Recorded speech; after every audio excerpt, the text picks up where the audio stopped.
Kay doon na mga higalay. Naon sa ning hitabo dong names pakita sa kuno tong video ani dong. CCTV nasa CCTV no. Nakasud sa balay ning kawatan.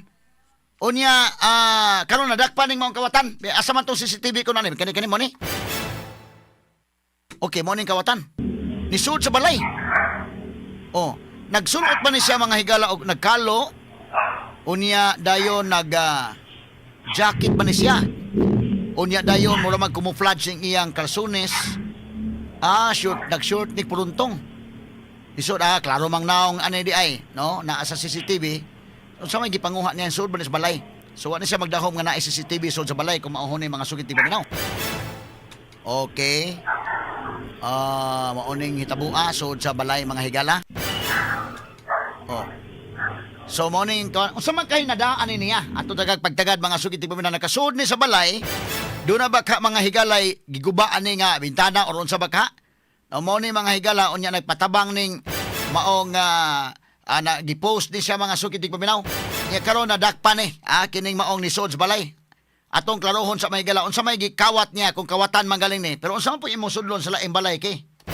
Angang magmingon nga dito lang ko sud nagkuan lang ko nagtanaw-tanaw. Lagi ka na katawa, may galang. So, linya karon sa kasamaan, Jen Gallardo. Jen, kumusta niya? Unsay update? DYHP. RMN Report.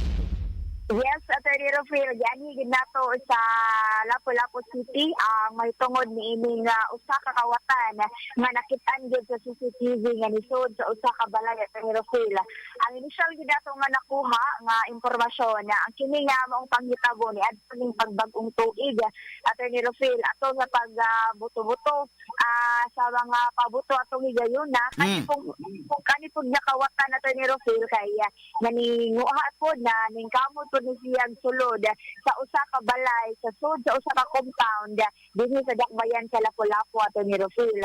Nakita mag-class payo ang iyahang naong tugod kay gakaw raman to siya pero wala siya inyong gatap-tap gid sa iyahang naong. Hinungdan nga pag kuan sa CCTV clear man gid kaayo ato ni Rufil mao tag nagpakitabang ang tag-iya ni ining maong balay. Dihang gi-post nila ato ni Rufil kay doon na po'y uban mga nabiktima na day aning maong kawatan kay dili lang kay ni siya nangawat sa Lapu-Lapu but naabot na po ni siya sa Mandawi sa Cebu City. Daghan na sa disig ni Igo at ni Rufil apan kaning pangitabo ang katong pagbag-ong tuig kay nakadala gid ni siya og kwarta og mga gamit at ni Rufil nga matud pa mukantidad gyud og 18,000 pesos. Uy, unsa man mga gamit ang nakuha di ani Jane? Ngano na kantidad mag 18 pesos ang nada, 18,000? Ang atuang mga kapulisan na ni Rufil wala gid disclose sa tanan nga information kung unsa pa ang iyahang mga nakuha. Ang ilahara kay mga gamit sa sud sa balay ato ni Rufil. Asa man ang mga tagbalay aning panahon na nga nakasuod man ni kalma man lang kaayo naglakaw-lakaw mura man lang og manungkab og bahaw.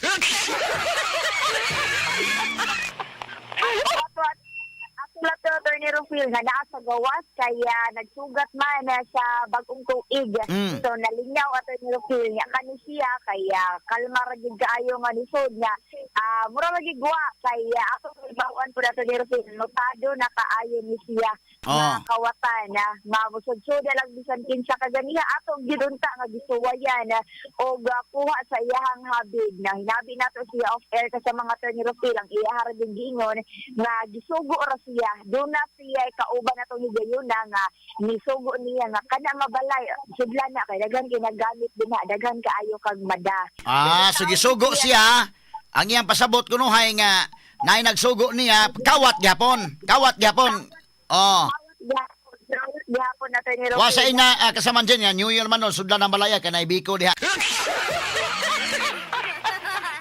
Maayon tatag inato ato ni Rufil kung pinangayo lang dito ta siya apan bati gid ang iyahang tumong kay kawat man gani ang kun siya ato ni Rufil nga ang kini nga balay sa Lapu-Lapu City ikatulo na niya nga balay nga gisod ni iyahang gikawatan balas man gid kaayo kay nadakpan man gid siya ato ni Rufil kay daghan man gid kaayo ang nireklamo na niya sa iyang pagpangawat pod kaya maklaro man gid kaayo ang iyahang naong. Doon na gani tay nakuha po diyan nagikan po sa usa ka reklamante matod sa tong kapulisan sa Nirofil na sa pag-post pa lang nagpasalamat na wala siya nadakpan sa Mandawi City, nadakpan po siya sa Lapu-Lapu City kay di kapila naman di ay siya nangawat at Nirofil.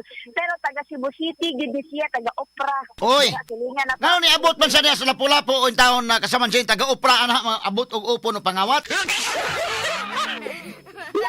layo man kayo ninig na simbutan na Nirofil. Ah. Opera niya magsisayahang So kanang giingon na ba sa uban kasama Jane nga mayo pay ungo kay di mangunay og silingan. Kana kunong kawatan mangunay og silingan pero kini iya way unay sa silingan tingali ni iya. Ang ginato ni Nirofil sa namili siya nga lagyo-lagyo kay abi siguro niya mawalay makaila pero may wa sa kakuan niya makita gid siya sa CCTV nga mo hinungdan nga nadakpan gid siya kay naklaro dili kaayo nga nikata gyud Or baka basin og niabot naglapu-lapu kay notado na po diri sa opera. posible gid kaayo ato ni Nirofil kay tungod sa iyang kanotado nga kawatan parang daghan na guro pud kaayo ning nakawatan din na mo nang ni-transfer na pud og laing lugar ato ni Nirofil pero sa ato ang nahibaw-an naa siya giadto nga higala sa Lapu-Lapu City ato ni Nirofil nga mao pud ang iyang gitukmod. Oh, kani freeze ko no names. Gamay lang kay Jin ha. Tara makita man naong kana ikitas naong freeze. Pero kana freeze. Kana. So nakita na naklaro sa CCTV mo na nadakpan na niya. Unsa man ni nadakpan o ni surrender? Nadakpan ato ni Nirofil na.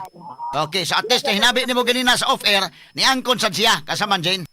Iangkon gid siya ato ni Nirofil gani dako iyang pagmahay matod pa kay siya man day ang gagasto sa iyang mga igsoon kay ulitaw pa man ni siya ato ni Nirofil. Uy. Wa pa kuno kahibaw matod tang iyang mga igsoon nga naa siya sa preso. So kinsa na lang matod ta ang mo bantay or mo gasto sa iyang mga igsoon pero wa ta kahibaw pasangil ra pud niya or depensa ra pud niya ato ni Nirofil apan yung habig kaganiha ni angkon gid siya ato ni Nirofil matod pa gisugo gid siya pero kung habig sa tong kapulisan notado na gid kayo ni siya nga kautan ato ni Nirofil.